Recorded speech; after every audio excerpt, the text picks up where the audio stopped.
करता है। मेरी भारतीय जनता पार्टी को यही एडवाइस रहेगी कि लोगों का कैरेक्टर असैसिनेशन करना बंद करें। अरविंद केजरीवाल जी से लड़ना है तो चुनावी मैदान में लड़ें। आप भी जनता के बीच जाओ, आम आदमी पार्टी भी जनता के बीच जाएगी, देखते हैं जनता किसको वोट देती है।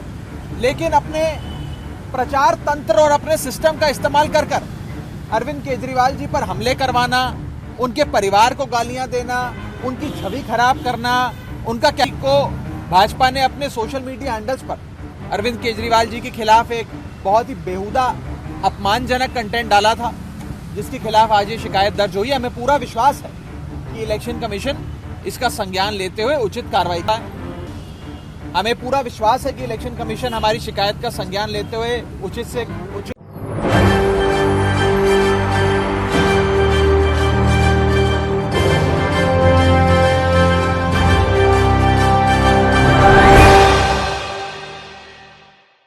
नमस्कार, आप देख रहे हैं SPN 9 न्यूज। SPN 9 न्यूज में आपका स्वागत है और मैं हूं आपके साथ नेहा।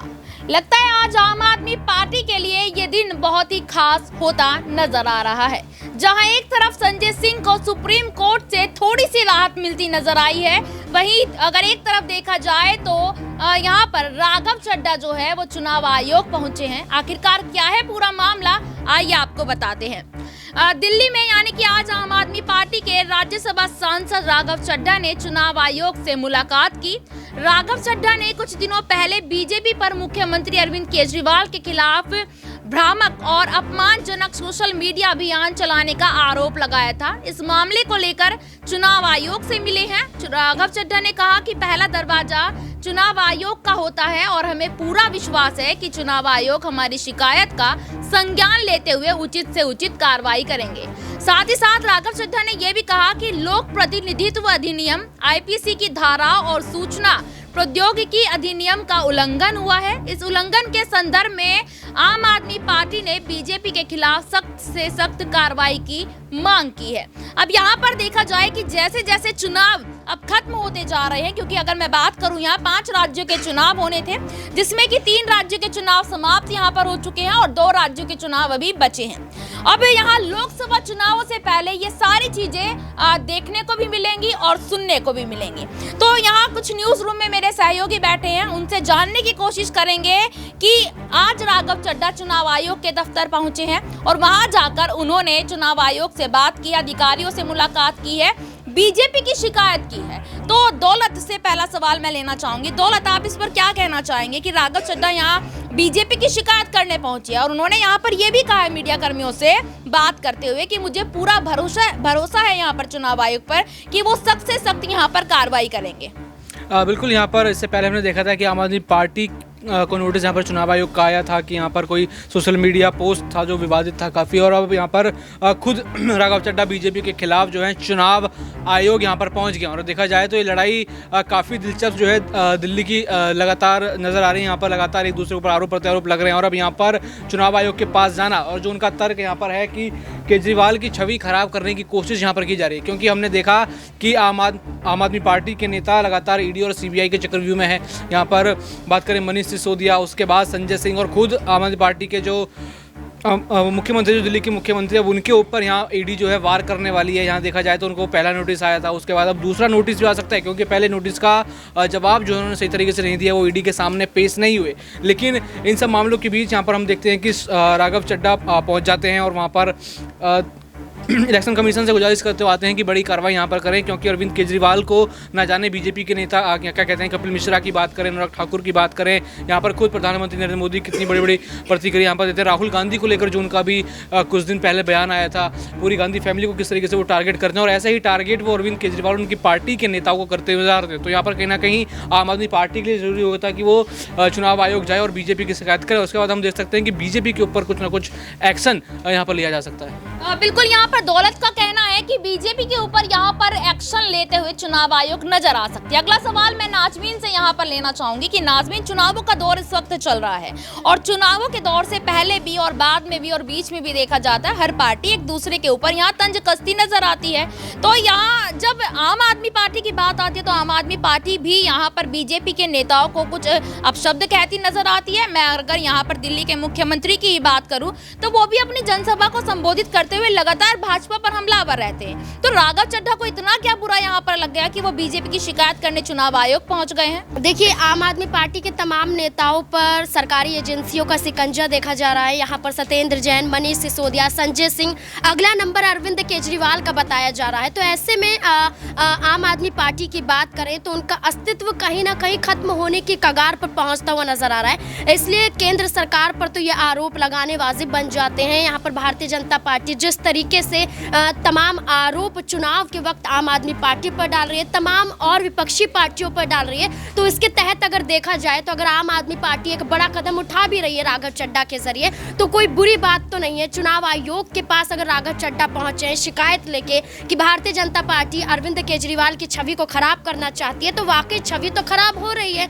आप ये देखिए कि अरविंद केजरीवाल पर कितने आरोप लगाए। खुद अरविंद केजरीवाल ने कहा है कि जब से उनकी सरकार बनी है तब से भारतीय जनता पार्टी के पास सिर्फ एकमात्र मकसद बच चुका है कि अरविंद केजरीवाल की तमाम योजनाओं को कैसे रोका जा सके, कैसे उनके कामों को रोका जा सके, कैसे उनके अधिकारों को छीना जा सके। यही काम भारतीय जनता पार्टी हमेशा से करती हुई नजर आई है और उसके बावजूद दिल्ली में 3 बार चुने जा चुके हैं अरविंद केजरीवाल। इसलिए कहीं ना कहीं आम आदमी पार्टी को डर तो यही लगता है कि अरविंद केजरीवाल की गिरफ्तारी ना हो जाए, अरविंद केजरीवाल मुश्किलों में और ना पड़ जाए, या सीधे सीधे तौर पर कहा जाए कि सरकार ना गिर जाए। इसलिए कदम उठाना तो जरूरी हो जाता है ताकि चुनाव तो लड़ा जा सके, क्योंकि लोकसभा का चुनाव नजदीक है और ऐसे में आम आदमी पार्टी के पास कोई चेहरा ही नहीं बचेगा तो किस बिना पर वो चुनाव जीतते हुए नजर आएंगे। तो बहुत ज़रूरी है कि यहाँ पर अगर राघव चड्ढा ने ये कदम उठाया है चुनाव आयोग पहुंचकर भारतीय जनता पार्टी की शिकायत करते हुए, तो ये कदम उनका एक तरीके से देखेंगे कि आम आदमी पार्टी के बचाव के लिए है। एक सवाल और नाजमीन से लेना चाहूंगी। नाजमीन, क्या यहाँ पर गिरफ्तारी का डर तो नहीं सता रहा है आम आदमी पार्टी के नेताओं का कि कभी चुनाव आयोग जाते हैं, कभी कुछ कंप्लेंट करते हैं, कभी कुछ कंप्लेंट करते हैं? क्या यहाँ ये डर है कि अगर अरविंद केजरीवाल जेल चले जाते हैं तो पार्टी को कौन संभालेगा? ये सिर्फ यहाँ पर जनसभा के लिए, मतलब कि अपनी जो वो प्रेस कॉन्फ्रेंस करते हैं तो ये कहते हैं कि जेल से ही उनकी सरकार चलेगी। क्या वाकई में जेल से सरकार चल पाएगी? इतना आसान है जेल से सरकार चलाना? देखिए, जेल से सरकार चलने वाली बात सिर्फ बातों में ही कही जाए तो सही है, क्योंकि जब तक आरोप सिद्ध नहीं हो जाते, जब तक कोर्ट का फैसला नहीं आ जाता है, तब तक तो आप आराम से कह सकते हैं कि हम जेल से सरकार चलाने के लिए तैयार हैं, जेल से ही यहाँ पर फैसले लिए जा सकते हैं। लेकिन एक बार आरोप तय हो जाए, आप आरोपी सिद्ध हो जाएं, कोर्ट का फैसला आ जाएगा, उसके बाद तो ना आपके पास कुर्सी बचेगी, ना आप खुद सरकार चला पाएंगे। तो ये बातें आम आदमी पार्टी के तमाम विधायक, तमाम नेता जो करते हुए नजर आ रहे हैं कि सरकार हम जेल से भी चलाने के लिए तैयार हैं, यहाँ पर तमाम बैठ के विधायकों की हम जेल से ही देखते हुए नजर आएंगे, तो ये सारी बातें सिर्फ बातों में कही जाएं तो ही सही है, वरना अगर हकीकत में आया जाए तो यहाँ पर सरकार इतनी आसानी से जेल से नहीं चल। बहुत धन्यवाद नाजमीन। तो देखिए, यहाँ पर नाजमीन ने कहा कि इतनी आसान नहीं है जेल से सरकार को चलाना। अगला सवाल अक्षय से मैं यहाँ पर लेना चाहूंगी। संजय सिंह को लेकर सवाल करेंगे यहाँ अक्षय से। अक्षय, जैसे कि आपने भी देखा है कि आज सुप्रीम कोर्ट से संजय सिंह को थोड़ी सी राहत मिली है। यहाँ सुप्रीम कोर्ट ने ये कहा है कि ईडी के पास नोटिस यहाँ पर भेजा है, ईडी के लिए यहाँ पर नोटिस जारी किया, क्योंकि अभी तक ईडी को लेकर कोई ऐसा एक्शन नहीं लिया जा रहा था, लेकिन कहीं ना कहीं आम आदमी पार्टी को थोड़ा सा तो रिलीफ यहाँ पर मिला है। तो अगर ईडी के पास अगर नोटिस गया है और ईडी से जो सवाल पूछे जाएंगे, क्या ईडी उन सवालों को देने में सक्षम हो पाएगी? देखिए, यहाँ पर जिस तरह से कोर्ट ने जो नोटिस यहाँ ईडी को भेजा है उसमें 2 हफ्तों का वक्त दिया है कि दिसंबर के 2 हफ्तों के अंदर अंदर आप सबूत पेश कीजिए संजय सिंह के खिलाफ। अब सबूतों को ही मुझे लगता है सारा खेल फंस रहा है, क्योंकि पिछले महीने जिस तरह से 4 अक्टूबर को गिरफ्तारी संजय सिंह की, उसके बाद अगली तारीख को ही उन्हें रिमांड पर भेज दिया गया था राउस रेवेन्यू कोर्ट के बाद से। लगातार फिर संजय सिंह को लगातार कोर्ट में पेश किया गया, लगातार तारीखें मिलती चली गई, लेकिन इस दौरान कभी भी हमें ये जानने को, सुनने को और समझने को नहीं मिला कि ईडी ने कोई भी ऐसा ठोस सबूत पेश किया हो कि जहाँ वो दिखा रहा है कि संजय सिंह अब पूरी तरह से इस मामले में लिप्त है। संजय सिंह के खिलाफ इस मामले में जो चार्जशीट ईडी ने दायर की है कोर्ट में, उसमें 82 लाख रुपए के चंदे का जिक्र किया गया है, लेकिन उसके भी जिक्र है, उसका जिक्र मात्र भर है, लेकिन यहाँ पर कोई पुख्ता सबूत नहीं है। तो जो यहाँ पर नोटिस कोर्ट के द्वारा जारी किया गया है, उससे कहीं ना कहीं ईडी पर अब दबाव बढ़ा है, क्योंकि दबाव इसीलिए भी बढ़ा है जब अब तक कोई सबूत पेश नहीं हुए हैं, तो आने वाली करीबन 15 से 20 दिन में कैसे कुछ सबूत पेश हो जाएंगे। तो अगर यहाँ पर कुछ पुख्ता सबूत ईडी पेश नहीं कर पाती है तो संजय सिंह और आम आदमी पार्टी को इस मामले में राहत मिल सकती है, संभावना है। बहुत धन्यवाद अक्षय। तो यहाँ पर अक्षय का कहना है कि संजय सिंह मामले में संजय सिंह को थोड़ी सी राहत मिल सकती है। खैर ये तो अब यहाँ आने वाले समय में पता चलेगा, जिस दिन संजय सिंह की यहाँ पेशी होगी तब यहाँ पता चलेगा कि आखिरकार संजय सिंह को राहत मिलती है या नहीं। अगला सवाल मैं यहाँ पर आकाश से लेना चाहूंगी। आकाश, जैसे कि मैंने अभी आपको बताया और अभी नाजमीन से भी सवाल किया था कि राघव चड्ढा का चुनाव आयोग पहुंचना, कैसे आप इसको देखते हैं? क्या ये डर है या फिर वाकई में यहाँ बीजेपी की शिकायत करने यहाँ पहुंचे राघव चड्ढा? देखिए, मैं आपको बता दूं कि जिस प्रकार से राघव चड्ढा जो है अभी शिकायत के लिए पहुंचे चुनाव आयोग, और ऐसा राघव चड्ढा ने पहले भी किया है। जब राघव चड्ढा की जो है घर की बात चल रही थी, बंगले की बात चल रही थी, जब निलंबन की बात, तब भी राघव चड्ढा ने सुप्रीम कोर्ट की तरफ जो है रुख किया था। और ऐसे में उनके पार्टी के तमाम नेता जेल में हैं और राघव चड्ढा को इस बात का एहसास है कि कहीं ना कहीं उनके नेता फंस सकते हैं। और केजरीवाल की जिस प्रकार से बातें चल रही हैं कि केजरीवाल को समन भेज दिया गया था ईडी का, और ईडी की तरफ से कहा यह गया कि 3 समन के बाद अगर आप नहीं आते तो बिना किसी जांच के, बिना किसी पूछताछ के आपको जेल में डाल दिया जाएगा। तो ऐसे में कहीं ना कहीं राघव चड्ढा एक बड़े नेता के तौर पर देखे जा रहे हैं, कि युवा नेता है, तो कहीं ना कहीं वो इस चीज़ को समझ रहे हैं कि पार्टी को किस तरह से बचाना है, और उससे पहले जो शिकायत है वो करना जरूरी, क्योंकि भारतीय जनता पार्टी पर लगातार आरोप लगा रहे हैं कि Bharatiya Janata party ED CBI का सहारा लेकर हमें दबाने की कोशिश कर रही है, और कहीं ना कहीं आम आदमी पार्टी जो उभर रही थी उसको पूरी तरह से खत्म करने का काम कर। तो इसी प्रकार से कहीं ना कहीं उनके मन में ये भाव जरूर आया होगा कि पार्टी के बचाव के लिए हमें चुनाव आयोग को बात बता देनी चाहिए, और भारतीय जनता पार्टी की एक प्रकार से शिकायत करने के लिए वहां पर पहुंचे हो। बहुत धन्यवाद आकाश। तो यहाँ पर बिल्कुल जैसे कि आपने देखा कि कुछ लोगों का कहना है कि यहाँ पर चुनाव आयोग के पास अगर राघव चड्ढा गए हैं तो एक डर भी हो सकता है, और दूसरी तरफ अगर देखा जाए तो यहाँ पर वाकई में बीजेपी की शिकायत और बीजेपी की इन सब चीजों से परेशान होकर राघव चड्ढा चुनाव आयोग पहुंचे। इसी को लेकर एक वीडियो हम आपके लिए लेकर आए हैं, तो पहले आप ये वीडियो देखिए कि राघव चड्ढा यहाँ मीडिया कर्मियों से बात करते हुए क्या कहते हैं। आम आदमी पार्टी का एक डेलीगेशन इलेक्शन कमिश्नर से रूबरू हुआ। हमने उनसे मिलने का समय मांगा था, और समय इसलिए मांगा था क्योंकि हम भारतीय जनता पार्टी अपने सोशल मीडिया हैंडल्स के जरिए जिस प्रकार का घटिया और बेहुदा कंटेंट डालकर हमारी पार्टी और खास तौर पे हमारे नेता अरविंद केजरीवाल जी की छवि खराब करने की कोशिश कर रही है, कैरेक्टर असैसिनेशन करने की कोशिश कर रही है, उसके खिलाफ शिकायत दर्ज कराई जाए, और इलेक्शन कमीशन से गुहार लगाई है कि आप इसका संज्ञान लेकर भाजपा के खिलाफ उचित कार्रवाई कीजिए। राजनीति के अंदर, सार्वजनिक जीवन के अंदर एक मर्यादा जरूर रहनी चाहिए।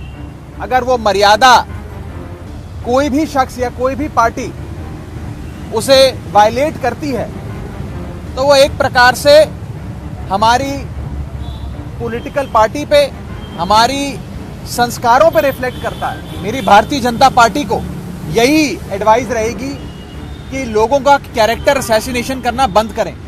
अरविंद केजरीवाल जी से लड़ना है तो चुनावी मैदान में लड़ें। आप भी जनता के बीच जाओ, आम आदमी पार्टी भी जनता के बीच जाएगी, देखते हैं जनता किसको वोट देती है। लेकिन अपने प्रचार तंत्र और अपने सिस्टम का इस्तेमाल कर कर अरविंद केजरीवाल जी पर हमले करवाना, उनके परिवार को गालियां देना, उनकी छवि खराब करना, उनका कैरेक्टर असैसिनेट करना, ये एक इतनी बड़ी राष्ट्रीय पार्टी जिसकी केंद्र में सरकार है उसे शोभा नहीं देता। हमने इसी के खिलाफ आज एक शिकायत दर्ज कराई है इलेक्शन कमीशन में। शिकायत में बड़ी ही डिटेल में कौन से कानून की कौन सी धारा भाजपा के सोशल मीडिया कंटेंट द्वारा वायलेट की गई है उसका भी डिटेल में वर्णन किया गया है। 5 नवंबर इसी महीने की 5 तारीख को भाजपा ने अपने सोशल मीडिया हैंडल्स पर अरविंद केजरीवाल जी के खिलाफ एक बहुत ही बेहुदा अपमानजनक कंटेंट डाला था, जिसके खिलाफ आज ये शिकायत दर्ज हुई है। हमें पूरा विश्वास है कि इलेक्शन कमीशन इसका संज्ञान लेते हुए उचित कार्रवाई करेगा। राघव, आप कह रहे हैं कि आईपीसी के धाराओं का वायलेशन है, तो क्या अदालत का राजू खटखटाएंगे डिफेमेशन में? देखिए, पहला दरवाजा इलेक्शन कमीशन का होता है। हमें पूरा विश्वास है कि इलेक्शन कमीशन हमारी शिकायत का संज्ञान लेते हुए उचित से उचित कार्रवाई करेंगे। Violation representation of people act का हुआ है, वायलेशन आईपीसी की धाराओं का हुआ है, वायलेशन इंफॉर्मेशन आईटी एक्ट का हुआ है। इन तीनों एक्ट्स का जो वायलेशन हुआ है उसके संदर्भ में भाजपा के खिलाफ सख्त से सख्त कार्रवाई की मांग आज आम आदमी पार्टी ने करी। ठीक है, बहुत बहुत शुक्रिया। तो आपने ये वीडियो देखा। वीडियो में राघव चड्ढा ने यहाँ पर सीधे तौर पर ये कहा है कि मुझे पूरा भरोसा है यहाँ पर चुनाव आयोग पर कि चुनाव आयोग जितना अच्छा हो सकेगा आम आदमी पार्टी के हित में ही यहाँ फैसला ले सकते हैं। तो देखिए यहाँ पर इस रिपोर्ट को लेकर आपका क्या कहना है, हमें कमेंट बॉक्स में जरूर बताएं। फिलहाल के लिए इतना ही, फिर आपसे मुलाकात होगी किसी दूसरे मुद्दे पर। तब तक के लिए देखते रहिएगा SPN 9 न्यूज। धन्यवाद।